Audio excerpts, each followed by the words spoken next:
अब आप लोग शांत होकर बैठिए। शुभ संध्या। हमें सबसे पहले अपने मातृभूमि के प्रणाम करे छिए। यहाँ पे उपस्थित सारे लोगों के नमन करे छिए।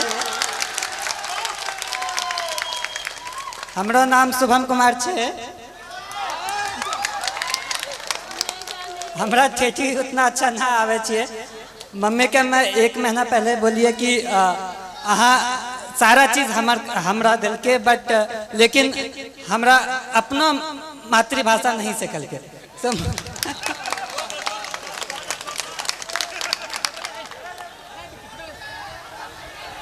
आप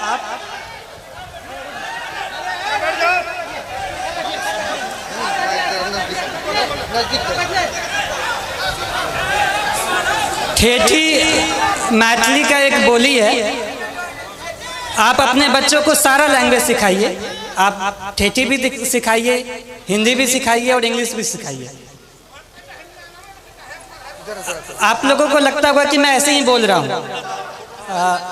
लेकिन मैंने जब अपनी ट्रेनिंग एकेडमी में सबसे पहले गया तो वहाँ पे सारे यूपीएससी क्रैक किए हुए बंदे थे। सारे वहाँ पे जो भी थे सब रैंकर थे, टॉपर्स थे। तो सारे लोगों ने पूछा कि शुभम तुम हिंदी क्यों बोलते हो, तुम्हारा मातृभाषा क्या है? तो हम बोले कि मातृभाषा ठेठी है, वो कभी सीखे ही नहीं। सो वहाँ पे सारे लोग बोले कि उनकी तो हिंदी तो दूसरी भाषा है। सारे लोगों का कुछ ना कुछ उनका खुद का भाषा होता है और वो उस पर गर्व करते हैं। तो मेरा ये कहना है कि आप अपने कल्चर को, अपने संस्कृति पे गर्व होना चाहिए। जहाँ भी मैं गया वहाँ पे शुरुआत में लोग बोलेंगे कि एक बिहारी है, लेकिन धीरे धीरे उनको यकीन हो गया कि बिहारी क्या कर सकता है।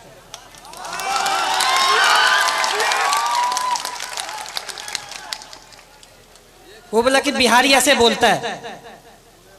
बोला गुजराती भी तो अपना अलग भाषा बोलता है। कभी साउथ वाले लोगों को देखा कैसे हिंदी बोलते हैं। सो मेरा ये कहना है कि अपने पे आपको कॉन्फिडेंस होना चाहिए, आत्मविश्वास होना चाहिए, अपने पे गर्व होना चाहिए। जब आप अपने को जान पाएंगे तो ही आप अच्छे से अपने लाइफ में कुछ कर सकते हैं, क्योंकि फिर आप अपना 100% देंगे। मैं जो भी हूँ वो मैं अपने परिवार वालों की वजह से हूँ। मेरे परिवार में पापा, मम्मी, चाचा, चाची, दीदी, भाई, बहन सबका महत्व है। मैं कहीं पे भी गया, हर दिन मम्मी पापा से, हर दिन अपने परिवार वालों से बात किया। तो ये कहने के लिए एक छोटा सा बात है, लेकिन जब आप अपने लोगों के पास रहते हो और उनका फुल सपोर्ट आप पे होता है, तो मुझे ये लगा कि अगर मैं एग्ज़ाम नहीं भी क्वालिफाई कर पाऊँ, फिर भी मेरे परिवार मेरा हमेशा साथ देगा। कभी भी ऐसे पापा नहीं बोले कि ये एग्ज़ाम नहीं क्वालिफाई करोगे तो क्या होगा, वैसा कुछ नहीं। तो ये बहुत बड़ा रोल प्ले किया मेरे सक्सेस में।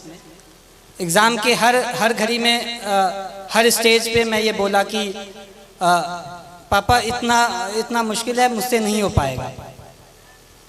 लेकिन पापा कहते थे कि नहीं, तुम कर सकते हो, तुमको जितना विश्वास तुम पे है उससे ज़्यादा मुझ पे तुम पे है। तो ये सपोर्ट जो है वो बहुत यूनिक रहा, वो बहुत अलग किस्म का सपोर्ट रहा।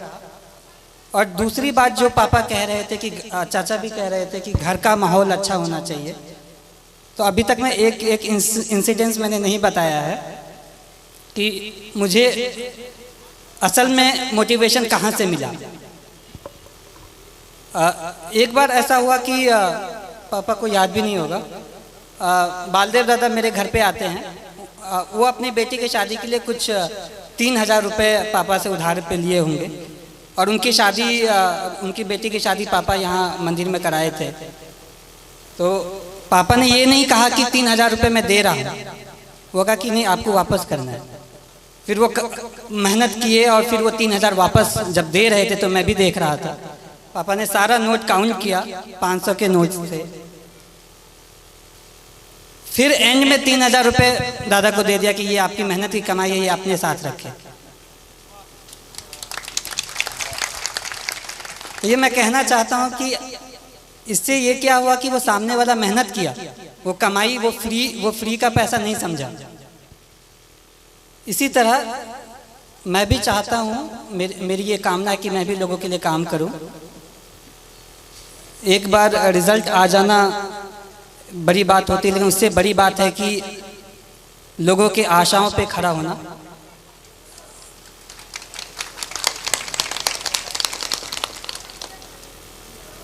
मैं भगवान से प्रार्थना करता हूँ कि मुझे इतनी शक्ति दे कि मैं हर लोगों की आशाओं पे खड़ा उतरूँ। इसके अलावा आप जो भी रहें, लेकिन सबसे पहले आप आदमी अच्छा बने। लोगों ने कहा कि तुम्हारा लक बहुत अच्छा है, एग्ज़ाम क्वालिफाई हो जाता है, अच्छे कर लेते हो।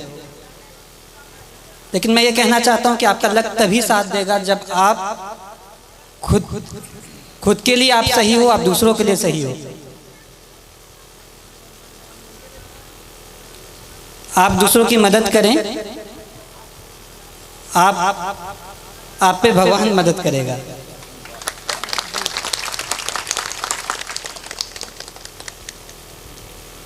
छात्रों के लिए मैं ये कहना चाहता हूँ कि जैसे बचपन में मुझे लोग कुछ कहते थे कि बहुत जिद्दी है, मैं अब कहता हूँ कि जिद्दी है तो ठीक है, मैं ये करूँगा, मैं करके दिखाऊंगा। ये जिद भी बहुत अच्छी चीज़ है।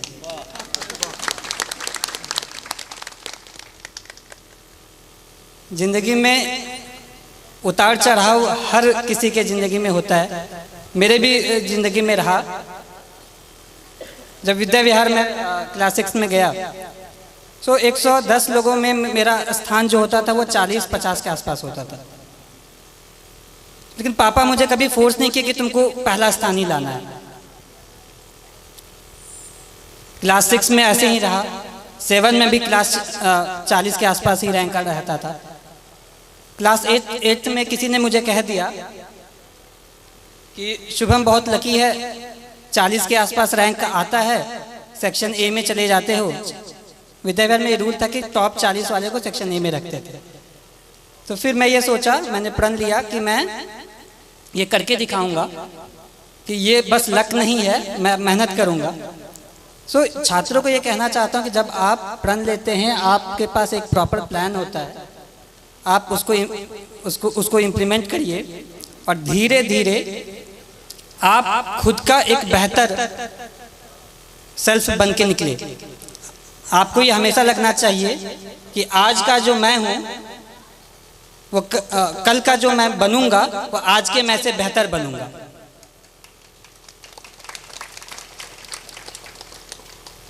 जिंदगी बहुत चीज़ सिखाती है, संघर्ष बहुत चीज़ सिखाता है, और लाइफ के हर फेज़ में हमारी कोशिश ये रहती है कि मैं अपना एक बेटर सेल्फ बनूं, मैं इससे भी और अच्छा बनूं, और मेरा भी यही रहेगा।